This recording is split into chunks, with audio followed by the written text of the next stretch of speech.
காலுவும் கோரியும் அடுத்தவங்கள ஏமாத்துறதையே பொழப்பா வச்சுட்டு இருந்தாங்க. ஒரு கட்டத்துக்கு மேல பொறுக்க முடியாத பறவைங்க எல்லாரும் ஒண்ணா சேர்ந்து அவங்கள அந்த காட்டுல இருந்து அடிச்சு துரத்திட்டாங்க. இப்போ வேற ஒரு புது காட்டுக்கு வந்து தனியான ஒரு வாழ்க்கைய வாழ்ந்துட்டு இருக்காங்க. நாம இங்க வந்து 3 நாள் ஆகுது. இதுவரைக்கும் ஒரு சின்ன நெல்மணிய கூட நீங்க எனக்கு எடுத்துட்டு வந்து தரல. உங்களெல்லாம் ஏன் தான் கல்யாணம் பண்ணிக்கிட்டனோ? கோரி, நானும் தினமும் அலைஞ்சிட்டு தான் இருக்கேன். என்ன பண்றது? இந்த காடை சுத்தி ஒரே முள் செடிகளா தான் இருக்கு. ஒரு தானியம் கூட எனக்கு கிடைக்கல. இந்த கதையெல்லாம் இங்க சொல்லாதீங்க. என்ன பண்ணுவீங்களோ எனக்கு தெரியாது. நீங்க சாயங்காலம் வரும்போது என் பசிய தீர்க்கிற மாதிரி எதுனா உணவோட தான் நீங்க வரணும். கோரி இப்படி பேசினதை கேட்டு காலு காகம் உணவை தேடி காட்டுக்குள்ள போணுச்சு. ரொம்ப தூரம் போனதுக்கு அப்புறமா காட்டோட நடுப்பகுதியில ஒரு ஆப்பிள் பழமரம் இருக்கிறத அது பார்த்தது. அதுல இருக்கிற ஆப்பிள் பழங்களை பறிக்கலான்னு அந்த மரத்துக்கு பக்கத்துல போணுச்சு. என்ன தயவு செஞ்சு என் பழங்களை பறிச்சு கொடுமைப்படுத்தாத. ஆப்பிள் மரம் பேசுறத பார்த்து காலு காகம் ரொம்பவே அதிர்ச்சியாகி நின்னுச்சு. நீ மட்டும் என்னோட பழங்களை பறிக்காம போனீன்னா அதுக்கு கைமாறா என்னால நீ கேக்குறத கொடுக்க முடியும். தயவு செஞ்சு என்னோட பழங்களை பறிச்சு என்ன கொடுமைப்படுத்தாத. இந்த மாதிரி மரம் பேசுறத கேட்டதும் காலுவுக்கு மனசுல பேராசை வந்துருச்சு.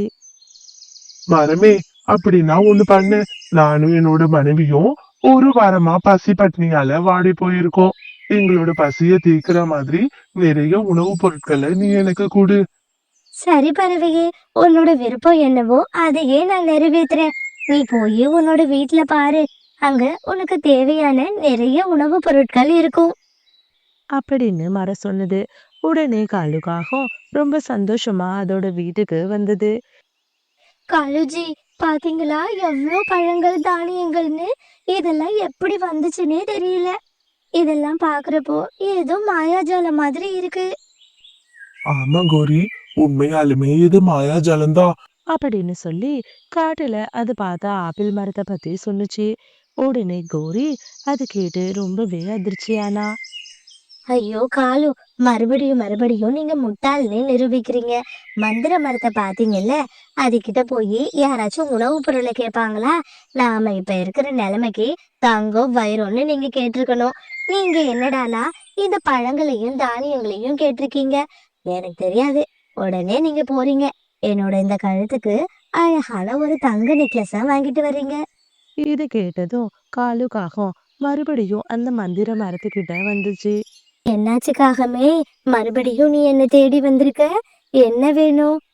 மரமே, நீ கொடுத்த தானியங்களையும் பழங்களையும் பார்த்து என்னோட மனைவி ரொம்பவே சந்தோஷப்பட்டா. ஆனாலும் என்னால அவளை இப்பவும் திருப்திப்படுத்த முடியல. அவளுக்கு ஒரு தங்க நெக்லஸ் வேணுமா? எப்படியாச்சும் எனக்கு ஒரு தங்க நெக்லஸ வாங்கிட்டு வாங்கன்னு சொன்னா.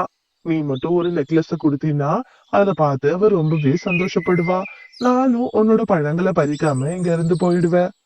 நீ கேக்குற தங்க நெக்லஸ் இந்த நிமிடமே உன்னோட மனைவி கழுத்துல இருக்கும். நீ போய் அவளை பாரு. அப்படின்னு அந்த மரம் சொன்னது. பிறகு காலுக்காகம் மறுபடியும் அதோட வீட்டுக்கு வந்தது. இப்போ கோரியோட கழுத்துல ஒரு பளபளப்பான தங்க நெக்லஸ் இருந்தது. நான் கூட அந்த மரம் நெக்லஸ் எல்லாம் கொடுக்காதுன்னு நினைச்சேன். ஆனா உண்மையாலுமே அது ரொம்ப நல்ல மரம். நீங்க என்ன கேட்டாலும் அது உங்களுக்கு கொடுக்குது. எனக்கு இந்த வீடு சுத்தமா பிடிக்கல. அதுவும் இவ்வளோ அழகா இருக்குதுன்னா தங்க வயிறு நகையெல்லாம் போட்டுக்கிட்டு இந்த ஓலை குடிசையில இருந்தா நல்லாவா இருக்கும்? எனக்கு தெரியாது காலு. நீங்க உடனே போய் நம்மளோட வீடை ஒரு அரண்மனையா மாத்திட்டு வர்றீங்க. தன்னோட மனைவி இப்படி சொல்றத கேட்டு காலுக்காகம் மறுபடியும் அந்த மரத்துக்கிட்ட வந்தது.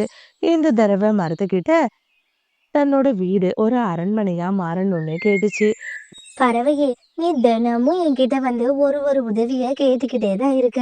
என்னால ஓயாம உனக்கு உதவி செய்ய முடியல. இப்போ உனக்கு என்ன வேணுமோ அதை மொத்தமா கேளு. நான் அப்படியே உனக்கு செஞ்சிடுறேன். ஆனா ஒண்ணு, இதுதான் நான் உனக்கு கொடுக்கிற கடைசி வாய்ப்பு. அதை மட்டும் நீ மறந்துடாத. கடைசி வாய்ப்புன்னு வேற சொல்லுது. நாம இத சரியா பயன்படுத்திக்கணும். என்ன இருந்தாலும் கோரிக்கு மட்டும் ஆசை அடங்கவே அடங்காது. ஒண்ணு பண்ணுவோம். நம்ம வீட்ல இருக்கிற எல்லாத்தையும் தங்கமா மாத்த சொல்லலாம்.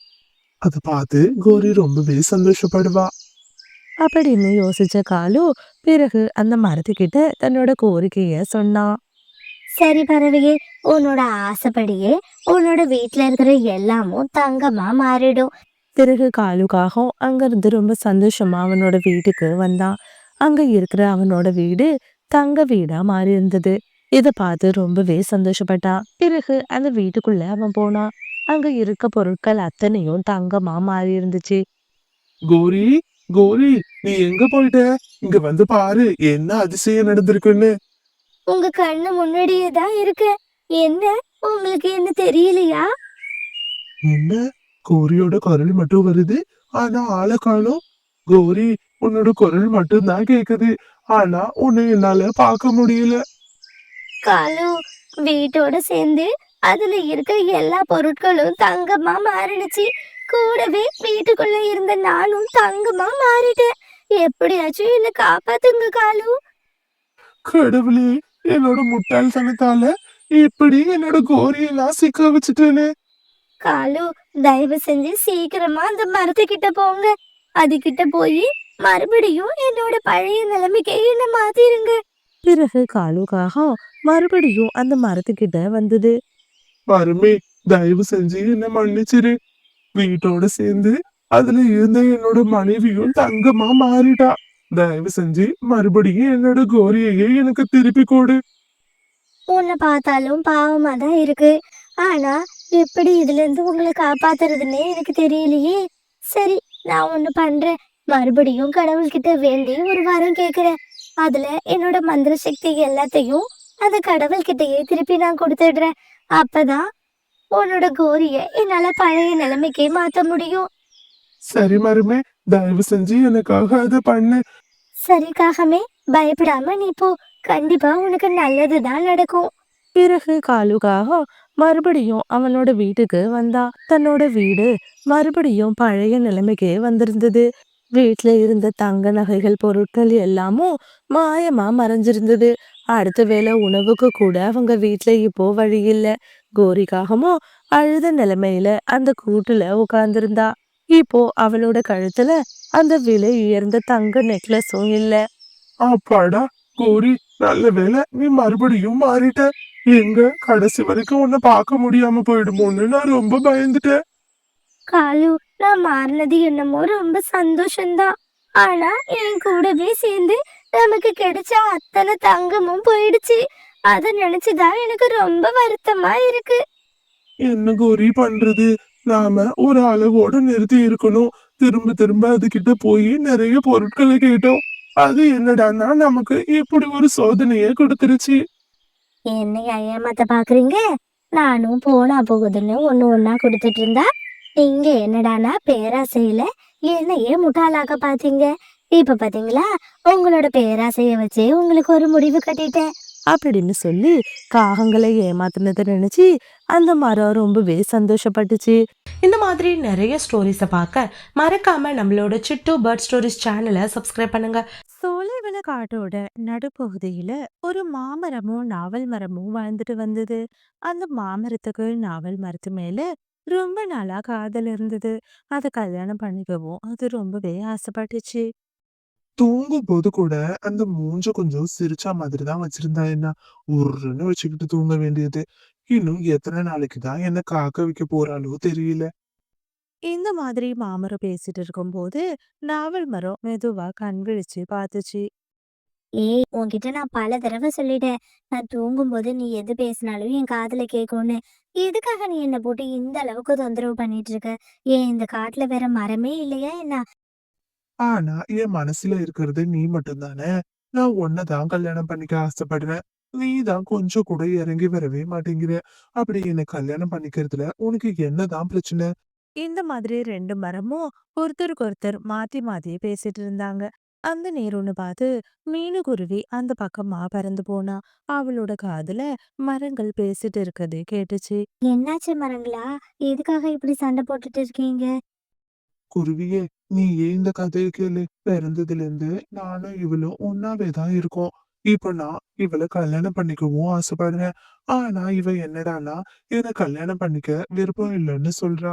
நீயே கொஞ்சம் என்னன்னு கேட்டு சொல்லு. என்னாச்சு நாவல் மரமே? எதுக்காக நீ மாமரத்தை கல்யாணம் பண்ணிக்க மாட்டேங்கிற? என்னதான் உனக்கு பிரச்சனை? நான் சிவப்பு நிறத்துல இருக்கிற பழமரத்தை தான் கல்யாணம் பண்ணிக்க ஆசைப்படுறேன். இவன் என்னடான்னா மஞ்சள் நிறத்துல இருக்கான். அதனாலதான் எனக்கு இவனை கல்யாணம் பண்ணிக்கவே சுத்தமா பிடிக்கல. இப்ப என்ன உனக்கு? அது மஞ்சள் நிறத்துல இருக்கிறது மட்டும் தானே பிரச்சனை?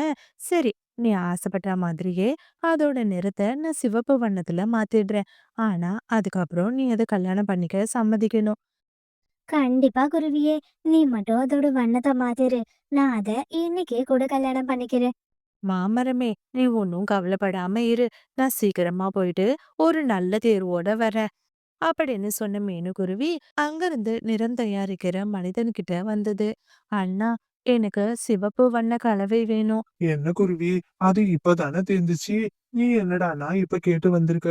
அப்படின்னா, எனக்கு சிவப்பு வண்ண கலவை கிடைக்காதா? ஒண்ணு பண்ணு. நீ போய் சிவப்பு நிற மலர்கள் இருந்தா பறிச்சுட்டு வா. நான் அதுல இருந்து உனக்கு சிவப்பு வண்ண கலவைய தயார் செஞ்சு தரேன். பிறகு மீனுக்குருவி அங்கிருந்து சிவப்பு வண்ண மலர்களை தேடி பறக்க ஆரம்பிச்சது. கொஞ்ச தூரம் போனதுக்கு அப்புறமா அதோட கண்கள்ல சிவப்பு வண்ண ரோஜா பூக்கள் பட்டுச்சு. உடனே மீனுக்குருவி அந்த ரோஜா பூக்களை பறிச்சுட்டு அந்த மனிதன் கிட்ட வந்து கொடுத்துச்சு. மனிதனும் அதுல இருந்து சிவப்பு வண்ண கலவைய தயார் செஞ்சு கொடுத்தான். அதை வாங்கின மீனும் அதை எடுத்துக்கிட்டு அங்கிருந்து மாமரத்துக்கிட்ட வந்தது. மா, இந்தா, இந்த கலவைய நீ குடி. குடிச்சதும் உன்னோட பழங்கள் மொத்தமும் சிவப்பு வண்ணத்துல மாறிடும். அப்படின்னு சொன்ன மீனும் பிறகு அந்த கலவைய அந்த மரத்துக்கிட்ட கொடுத்தா. அதை வாங்கி அந்த மரமும் குடிச்சுது. அதை குடிச்ச அடுத்த நொடியே மாமரத்தோட மஞ்சள் வண்ணம் மொத்தமும் சிவப்பு வண்ண பழங்களா மாறுனுச்சு. இத பார்த்து நாவல் மரம் ரொம்பவே சந்தோஷப்பட்டுச்சு. ஏய் குருவி, உண்மையாவுமே நீ ரொம்ப நல்ல குருவி. என்னோட வண்ணத்தை சிவப்பு வண்ணமா மாத்திட்ட. என்ன நாவல் மரமே, இப்போ உனக்கு என்ன கல்யாணம் பண்ணிக்கிறதுல ஆட்சேபனை இல்லை இல்ல? நான் ஆசைப்பட்ட மாதிரியே உன்னோட பழங்கள் சிவப்பு வண்ணத்துல மாறிடுச்சு. இப்போ உன்னை கல்யாணம் பண்ணிக்க எனக்கு மனப்பூர்வமா சம்மதம். சரி, அப்புறம் என்ன? 2 பேரும் உடனே மாலையை மாத்தி கல்யாணம் பண்ணிக்கோங்க. இல்ல குருவி, எனக்கு இப்போ இவள கல்யாணம் பண்ணிக்க விருப்பம் இல்ல. என்னாச்சு மாமரமே? எதுக்காக நீ இப்படி சொல்ற? எனக்கும் ஒரு ஆசை இருக்கு. எனக்கு என்னோட மஞ்சள் வண்ண பழங்கள்னா ரொம்ப இஷ்டம். ஆனா நான் இவளுக்காக என்னோட நிறத்தை நான் மாத்திக்கிட்டேன். எனக்கும் இப்போ அவகிட்ட ஒரு மாற்றம் வேணும்னு தோணுது. என்ன சொல்ற? எனக்கு ஒண்ணுமே புரியல. இங்க பாரு நாவல் மரமே, எனக்கு உன்னோட கருப்பு வண்ண பழங்களை சுத்தமா பிடிக்கல. நீ எனக்கு பிடிச்ச மாதிரி மஞ்சள் வண்ணத்துல உன்னோட பழங்களை மாத்திக்கோ. அதுக்கப்புறமா நான் உன்னை கல்யாணம் பண்ணிக்கிறேன். அச்சச்சோ! குருவி, என்ன இந்த மாமரம் இப்படி சொல்லுது? இப்போ நான் எப்படி என்னோட நிறத்தை மாத்திக்க முடியும்? குருவியே, தயவு செஞ்சு எனக்கும் நீ உதவி பண்ணு. என்னோட பழங்களை எப்படியாச்சும் மஞ்சள் வண்ணமா மாத்திரு. அப்படின்னு சொல்லி நாவல் மரம் குருவி கிட்ட கேட்டுச்சு. உடனே மீனுக்குருவி அங்கிருந்து மறுபடியும் நிறம் தயாரிக்கிற மனிதன் கிட்ட வந்தா. எனக்கு இந்த முறை மஞ்சள் நிற கலவை வேணும். குருவியே, இப்போதைக்கு என்கிட்ட மஞ்சள் நிறமும் தயாரா இல்ல. நீ ஒண்ணு பண்ணு. மஞ்சள் நிற பூக்களை எடுத்துட்டு வந்து கொடு. அதுல இருந்து நான் மஞ்சள் நிற கலவைய தயார் செஞ்சு தரேன். பிறகு மீனுக்குருவி அங்கிருந்து மஞ்சள் நிற பூக்களை தேடி பறந்து போனது. தூரத்துல அங்க இருக்கிற சூரியகாந்தி பூக்களை அது பார்த்தது. உடனே அந்த பூக்களை பறிச்சுக்கிட்டு மறுபடியும் அந்த மனிதன் கிட்ட வந்தது. அந்த மனிதனும் அந்த சூரியகாந்தி பூக்கள்ல இருந்து மஞ்சள் நிற கலவைய தயார் செஞ்சு கொடுத்தாரு. அங்கிருந்து ரொம்ப சந்தோஷமா அந்த நாவல் மரத்துக்கிட்ட வந்தது. நாவல் மரமே, நீ ஆசைப்பட்ட மாதிரி இப்போ நீயும் மஞ்சள் வண்ணத்துல மாறப் போற. உடனே இந்த கலவைய குடி. அப்படின்னு சொல்லி அதுகிட்ட அந்த மஞ்சள் நிற கலவைய கொடுத்தது. உடனே நாவல் மரமும் அதை வாங்கி குடிச்சுச்சு. அடுத்த நொடியே அதோட கருப்பு வண்ண பழங்கள் மொத்தமும் மஞ்சள் வண்ணத்துல மாறுனுச்சு. இத பார்த்து மாமரமும் நாவல் மரமும் ரொம்பவே சந்தோஷப்பட்டாங்க. குருவியே, உண்மையாலுமே நீ ரொம்ப நல்ல பறவை. நீ செஞ்ச உதவியால இன்னைக்கு நாங்க 2 பேருமே ரொம்ப சந்தோஷமா இருக்கோம். சரி மரங்களா, இப்போ நீங்க ஒருத்தருக்கு ஒருத்தர் மாலையை மாத்தி கல்யாணம் பண்ணிக்கோங்க. அப்படின்னு மீனு சொன்னா. பிறகு மீனு குருவி முன்னாலேயே அந்த 2 மரங்களும் ஒருத்தருக்கு ஒருத்தர் மாலை மாத்தி கல்யாணமும் பண்ணிக்கிட்டாங்க. குருவியே, நீ செஞ்ச இந்த உதவிய நாங்க என்னைக்குமே மறக்க மாட்டோம். உனக்கு எப்போ எந்த உதவி வேணும்னாலும் தயங்காம நீ எங்க கிட்ட வந்து கேட்கலாம். நீ செஞ்ச உதவிக்கு பலனா இப்போ நாங்க 2 பேரும் உனக்கு சுவையான பழங்களை தரோம். அப்படின்னு சொல்லி அந்த மரங்கள் 2 பேரும் ஆளுக்கு ஒரு கூடையில அவங்களோட பழங்களை கொடுத்தாங்க. பழங்களை வாங்கின மீனுக்குருவி ரொம்ப சந்தோஷமா அவ வீட்டை நோக்கி பறந்து போணுச்சு. இந்த ஸ்டோரி உங்களுக்கு பிடிச்சிருந்துச்சுன்னா லைக் பண்ணிட்டு இந்த மாதிரி நிறைய ஸ்டோரிஸை பார்க்க மறக்காம நம்மளோட சிட்டு பேர்ட் ஸ்டோரிஸ் சேனலை சப்ஸ்கிரைப் பண்ணுங்க. தேங்க்ஸ் ஃபார் வாட்சிங்.